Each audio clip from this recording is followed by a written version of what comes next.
ఒక మనిషి తన ప్రాణాన్ని కూడా దానం చెయ్యగలడని మీరెప్పుడైనా ఊహించారా?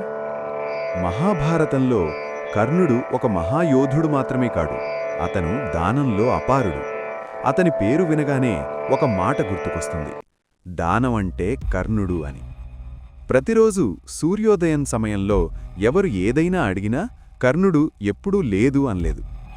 ఒకరోజు యుద్ధానికి ముందు ఇంద్రుడు ఒక బ్రాహ్మణుడి వేషంలో అతని దగ్గరకొచ్చాడు. అతనికి తెలుసు, కర్ణుడి కవచం కుండలాలు అతని జీవరక్షణ. కాని అయినా అడిగాడు, అవి నాకు దానమివ్వు అని. ఒక్క క్షణం ఆలోచించవచ్చు, తిరస్కరించవచ్చు, కాని కర్ణుడు అలా చేయలేదు. అతను చిరునవ్వుతో తన శరీరానికి అంటుకున్న కవచం కుండలాలను తన చేతులతోనే తీసిచ్చాడు. రక్తం కారుతోంది, కాని అతని ముఖంలో బాధ లేదు. అది కేవలం దానం కాదు, అది త్యాగం. నిజమైన మహత్వం శక్తిలో కాదు, హృదయంలో ఉంటుంది.